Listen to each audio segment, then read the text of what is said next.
Hello, welcome to Matters of DeCorum. I'm Scott Corum. This is what matters to me.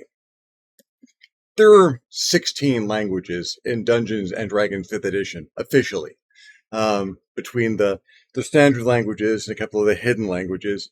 That's the official count. That misses a couple of them, actually. Things that maybe not everyone considers languages, but that are described as languages. The two languages that are not readily discussed as in that big list of D&D's languages, as for the default setting in D&D, obviously Forgotten Realms, would be the languages of Druidic and Thieves' Cant. These are class-specific languages, not so much an entire new linguistic system like the difference between Dwarven and Elven, for instance. They're very specific usages of language developed over time between a close-knit community of individuals who need to refer to their work not just in a way that is specific to them, but that excludes understanding from outside of their group. A language that is a code and a language at the same time. Druidic's more used as a language in and of itself because they're just concepts that Druidic conveys that other languages don't have words or structures to convey properly. Thieves' Cant is literally designed to be a language that you can speak or sign, because there's a lot of hand gestures and whatnot involved in Thieves' Cant, that you can have a conversation in Thieves' Cant at the same time that you're having a conversation in another language with your words and how you're facing. I'm talking to this person over here in, say, Gnomish, having a nice conversation about clockwork or scheduling, but the hand gestures I'm making and certain phrases I'm dropping and body language in Thieves' Cant, I'm letting someone over there know that they need to hit a particular shop tomorrow night and be careful of the alarm systems because if they go in the front door, they're going to have to face twice as many.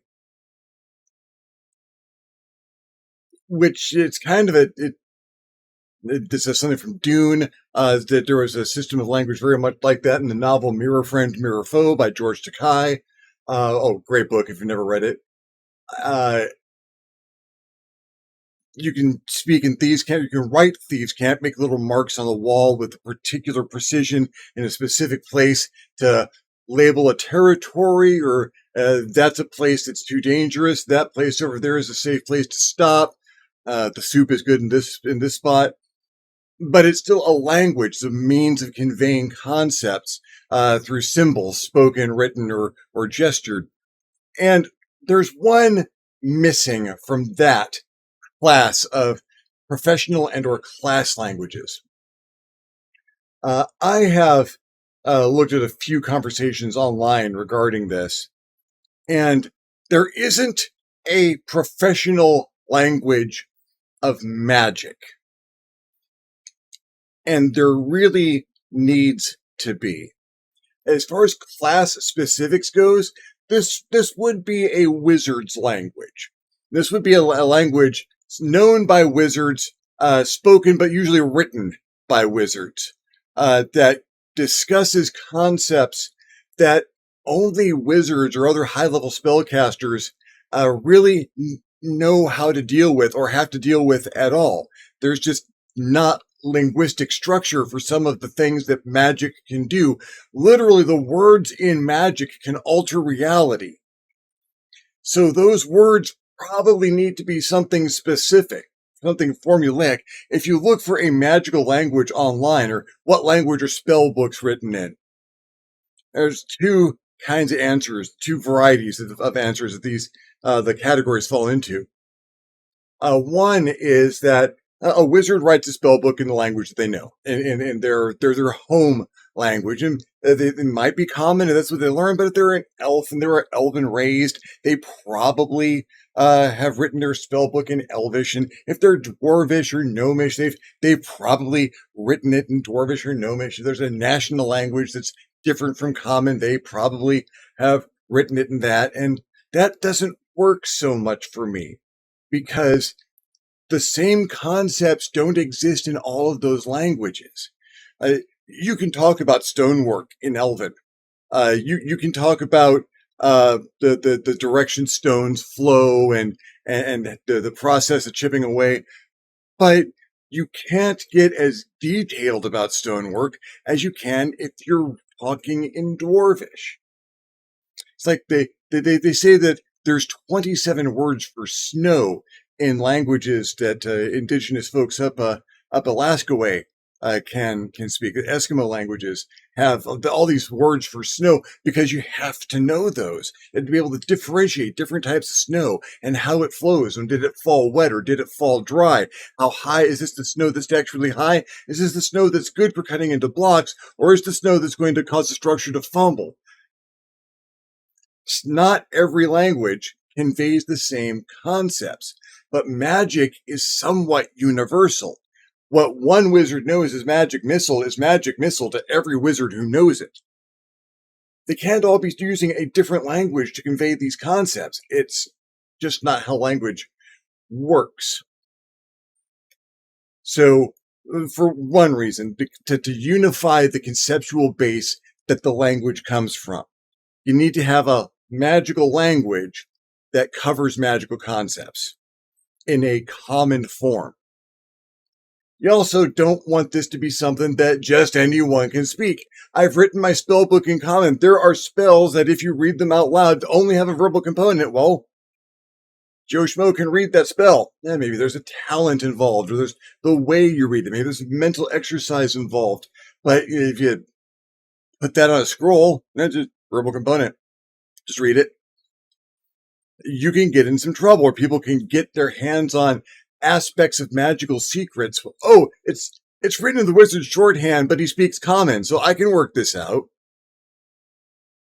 And you can kind of get that. As spell books are individual things that they contain that individual wizard's notations and their accent of the magical language. The way that they look at things, their conceptual background flavors their magic, but the core of that spell, fireball is fireball.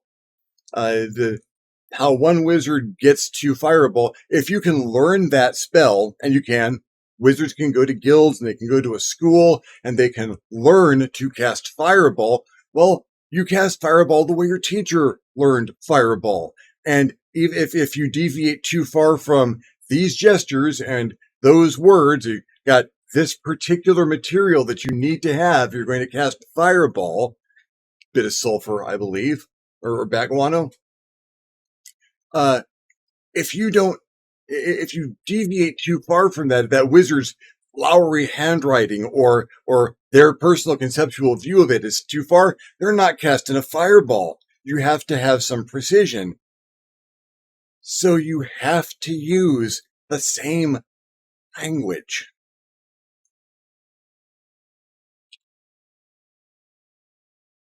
I played with Google Translate a little bit, and the word or the name I have for this language that I'm postulating comes simply from translating the phrase magical language from English into German. And what you get is a beautiful word, Zauberspruch. The phlegm in the back of the throat might not be strictly necessary for the term. Zauberspruch. Zauberspruch. You get a little of the CH in there. Both the K and CH ch sound that you get from that in German. Zauberspruch. And Zauberspruch's a language that you can read, write, and gesture. It has a gestural component because that's the somatic component of spells. You can convey other concepts in that. It might look like you're casting or getting ready to cast, but that's a wizard having a conversation with someone who can see their hands. Not entirely unlike these. You can't hide it. There's, wizardly gestures are big and grand, and there's, the Doctor Strange hand gestures, and You're not going to be hiding that in the middle of a conversation. But a wizard just starts gesturing while he's pontificating about things. And it's like, oh, back off. I'm a very powerful wizard. And everyone might be laughing because he's gesturing and nothing's happening. But the person over there that's meant to understand that, oh, he's going to cast a fireball and needs me to be on the other side of this tree. Got it. And obviously it's written. You can write Zaubersprüch because that is the language of spell books. Not every spell book is going to be written in the same. Like other languages have dialects. One of the languages I was talking about the two categories that answers about magical language fall into. One that is very personal to the mage and is their home language. Again, don't like that. The other one is, well, I guess the closest thing to a magical language would be primordial. And I can understand that primordial is the language of elementals, and it has dialects. There's Aquan for water elementals or Ignan for fire elementals. If you understand any of these dialects, you understand stuff in primordial. Primordial's the base language, the dialects are derived from. Zaubersprüch would also have dialects. That would be the schools of wizardry. At third level, a wizard chooses a school, evocation, conjuration, divination, what have you. And the college that the mage chooses, the school the mage chooses at their third level, that would be the dialect that their Zaubersprüch comes in. So if you knew Zaubersprüch, if you understood Zaubersprüch, you can understand all these dialects, but you can also recognize these dialects. You pick up a spell book, you have a look at the first couple of pages, put it down. It's like, what was that? Is this a new bad spell book? Oh no, it's a conjurer spell book. I do evocation. I'm not interested.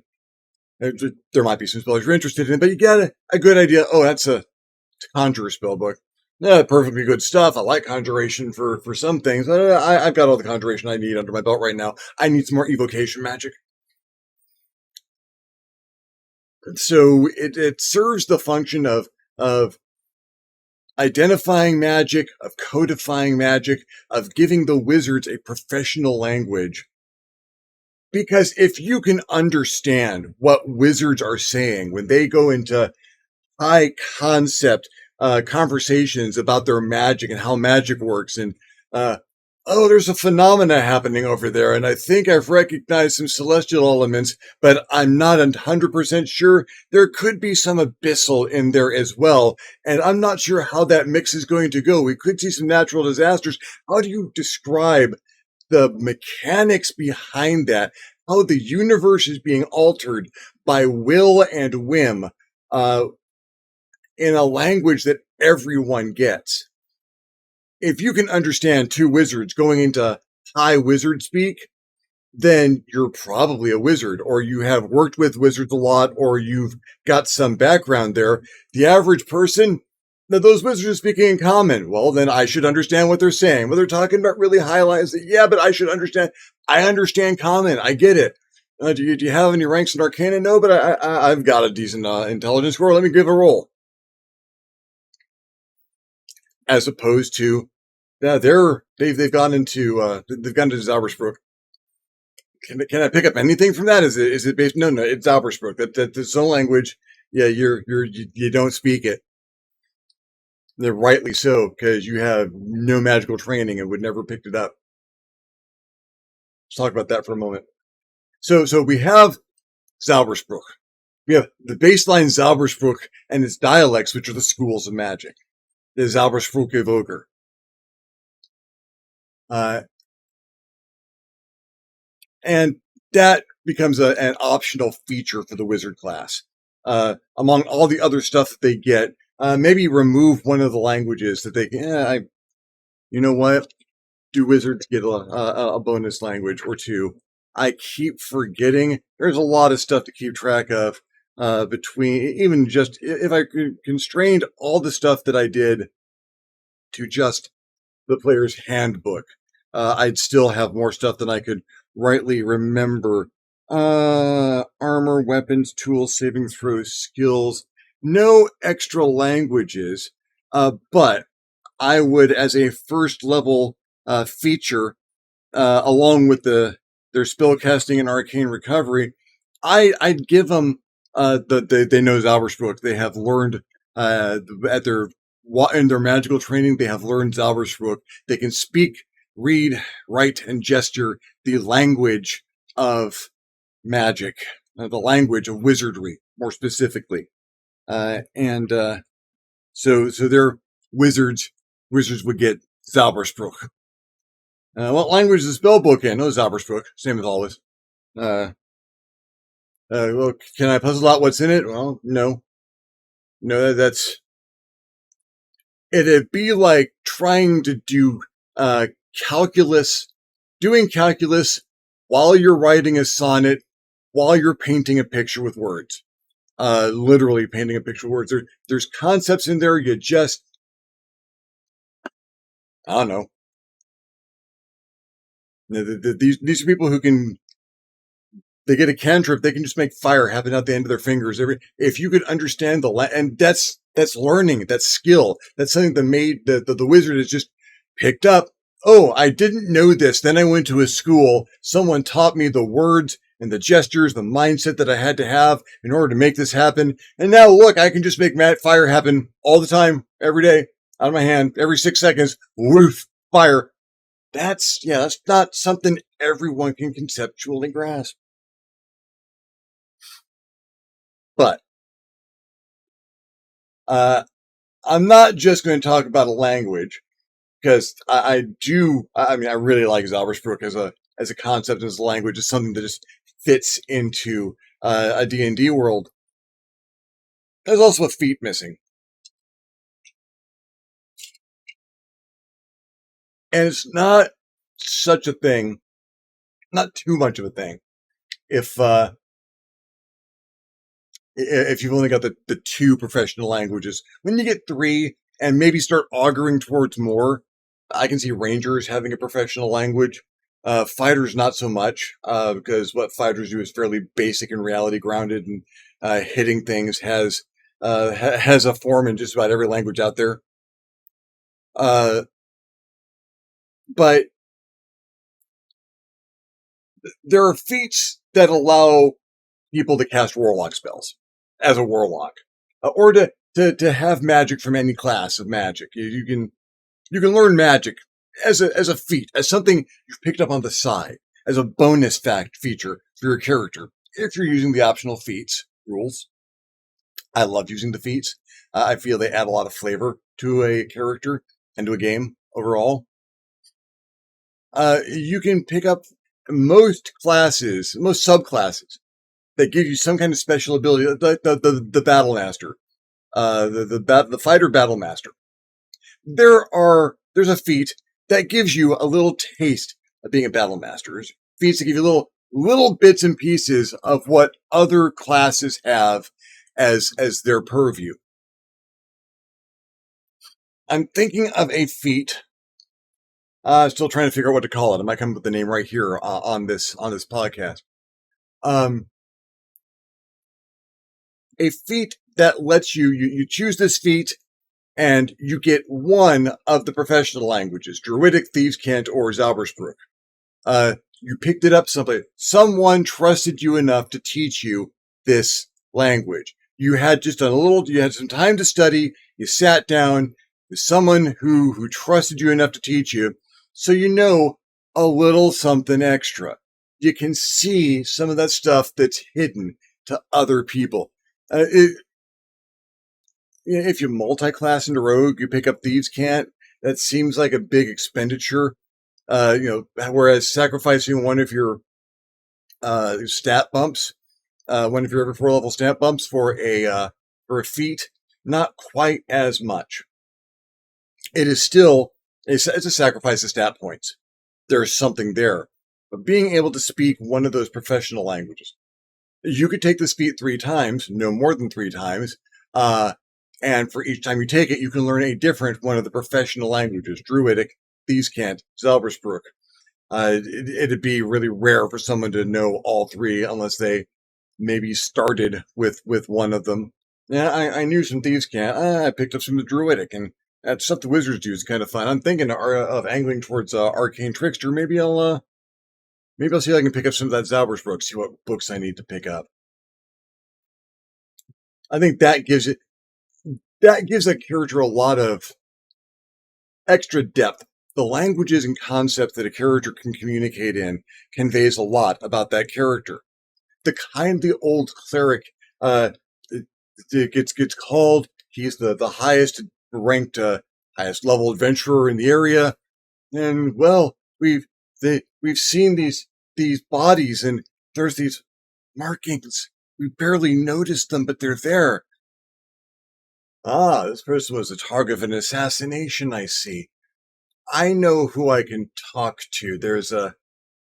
And they didn't exactly sign the crime, but they've absolutely given me some directions. I, I could tell you how I know that language, but then I'd have to kill you, Brother Smith. Let's just call it a day. That a cleric who knows thieves can't? Ah, that's beautiful. The multi-class cleric rogue who knows thieves can't. He did some stuff in his past you might not be all that proud of. But he picked up a few things that have been useful from time to time in service of our god. That's also a ranger who knows Albersbrook. I've got a ranger character who is studying some magic on the side, and that'd be just an amazing way to convey that he's learning some magic. Yeah, you can get proficiency in Arcana. That's one thing, but on top of that, yeah, you can read spell books. You can read a wizard's notations. Ah, these writings on the wall in this tomb. I just don't get them. They make my head hurt a little bit. Is that some kind of math? I don't. It's it's wizard's writing. You're not going to get it. Don't stare too hard. Well, what about you? It's like I picked up a little someplace. Don't ask. And that might also almost need to be written in the feet that you can't tell anyone where you learned it. Those are professional languages, especially with thieves can't. That's often considered a protected secret. You can't speak that if you're not in the rogues guild. You're not a rogue. If you don't belong to one of those criminal organizations, you can't speak that. You can't let that get out. That's our stuff. You've got to professional secrets, privileged communications. So yeah, you're not really supposed to talk about where you learned it. You can. That can be an amazing part of character's background, but yes, you have learned one of these professional communications. Yes, you can speak, read, and write it. You can communicate privately with it and understand private communications done in it. No, you can't talk about where you learned it. Even druids would want people talking about where you picked up druidic if you're not a druid. Like, you're not a druid. You shouldn't understand that. I listened. I picked up things. What can I say? I'm a good study. What would you... I guess I would call the feat secret speech. You know, one of the forms of secret speech. You know, one of the forms of privileged communications. If other ones become available, come up in lore or something, then you could learn that as well by taking the feat once. You know, learn that language as well. If there's a language of rangers or a language for a secret organization in the world that only they get to speak. Well, you could discuss with the DMs, like, okay, maybe my guy investigated these people for long enough that he found some folks who could teach it to him in exchange for their safety. He got him out. They taught him how to do it, and now he's able to understand this. He understands the cult speak or the gang speak. I know their language. I know their symbols. I know their language. I can understand them. Yeah, that works really, really well. It's like because I'm not sure. There is you know what? Let me do just a little research, make sure I'm not entirely reinventing the wheel. Because there is a feat in here that does teach you languages. You can take the linguist feat as a feat in exchange for one of your stat bumps. I should have better bookmarks. What I need to do is I need to get some of those post-it flags and just put a ton of them in here so that I can find these things that I'm marking with old character sheets and even current character sheets in some cases. That's a bad habit. You study languages and codes, gaining the following benefits. Increase your intelligence score by 1 to a maximum of 20. That's always good. You learn 3 languages of your choice. And you can ably create written ciphers. Others can't decipher code you create unless you teach them. They succeed on intelligence check. DC equal to your intelligence score plus proficiency bonus, or they use magic to decipher it. So technically, 3 languages of your choice, which is kind of open and out there. But if you look at a listing of languages in D&D, you know what? Let's do some research. I'm all over the place today, which is not terrible. D&D 5e language.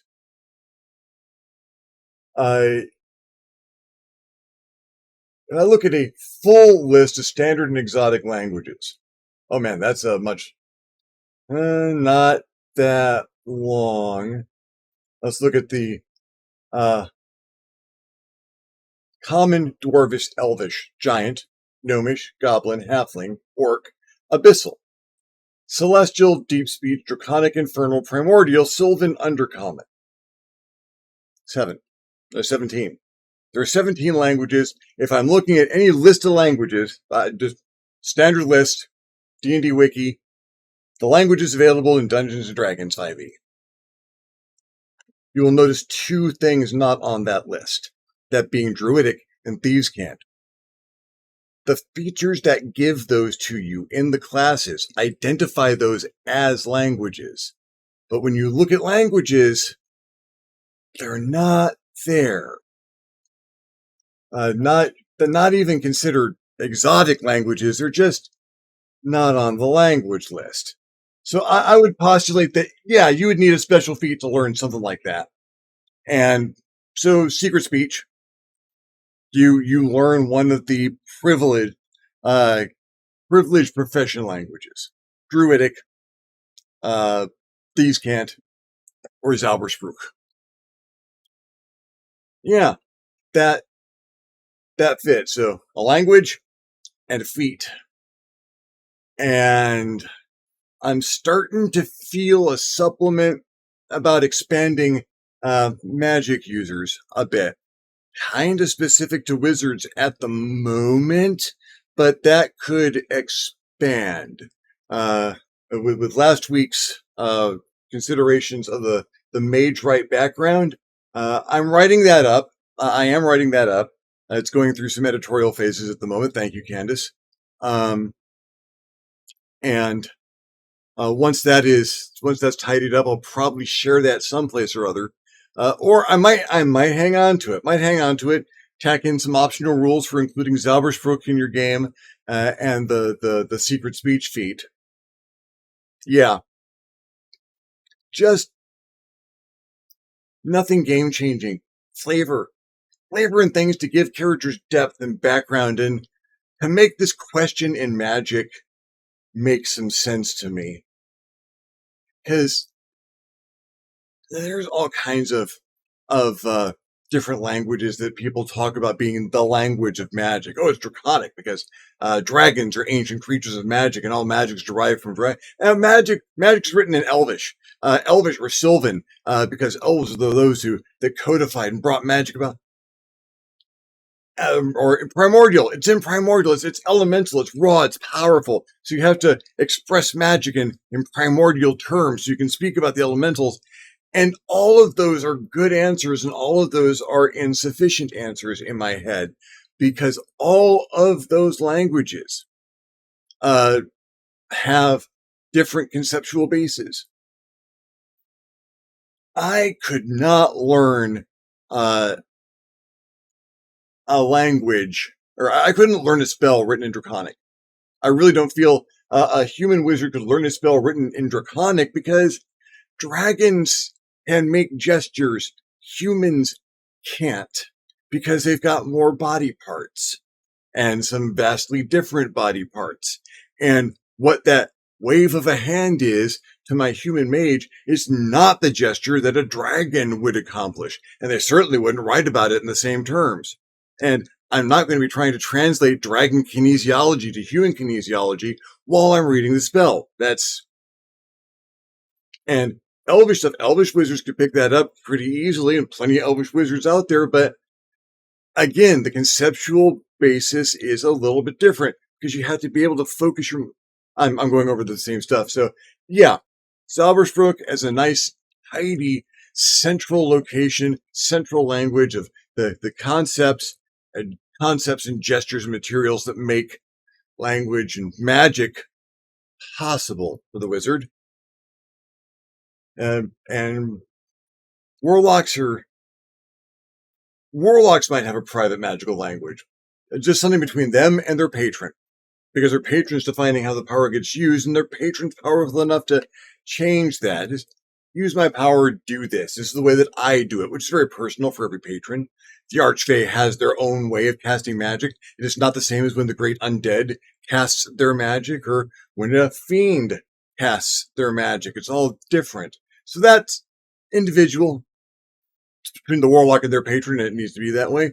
And sorcerers, they don't need language. Yeah, they do have verbal components for their stuff, but it's what leaps out of their blood. It's what bursts out of them when they reach for the power. That language isn't, they don't know that language. That language knows them.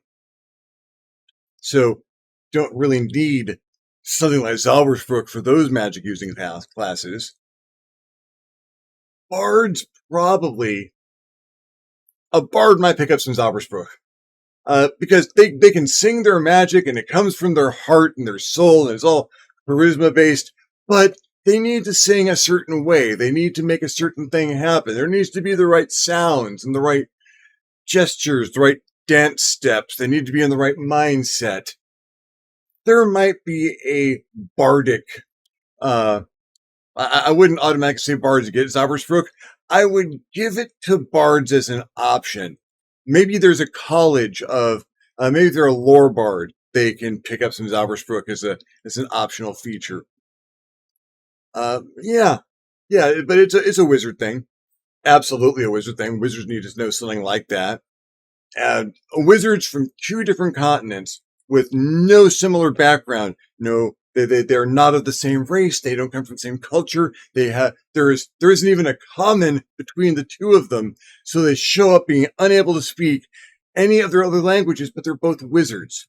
So one of them starts speaking in Zaubersprook, and now the conversation is on, oh, we're speaking magic.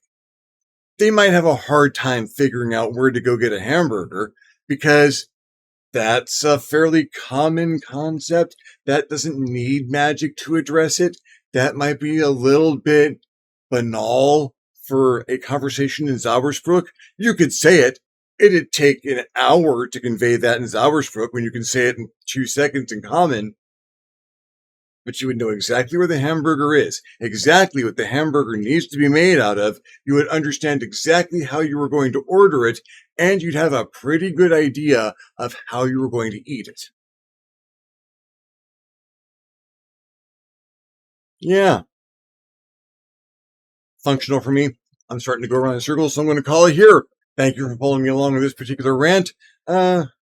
Let me know if you found this useful or if you like the concept of Zaubersprook. It kind of appeals to me on a very deep basis. It answers a lot of questions for which there just aren't any answers outside of that. If you enjoyed the video, give me a thumbs up. If you didn't enjoy the video, give me a thumbs down. Feedback is feedback. Languages in D&D, I'd like to hear your thoughts. How have you handled them? Is there stuff that you find missing? Is it all perfectly sufficient to you? Am I going off the deep end with this? Leave me a comment below. Questions you'd like to hear me answer. Things you'd like to hear me talk about. I will love getting your comment. You'll love leaving me one. If you haven't subscribed to my channel yet, why not? My channel is awesome. Go ahead and hit the subscribe button. If you do, you might want to hit the notification bell as well, so you're alerted when my videos become available. If you would like to contribute to the channel in a more meaningful manner, I invite you to hit me up on my Patreon page, www.patreon.com/ScottCorum. Consider donating. Absolutely anything helps, allows me to make better videos more often. In the meantime, thank you very much for watching. I'm Scott Corum. This is what has mattered to me. I will see you next time on the next Matters of DeCorum.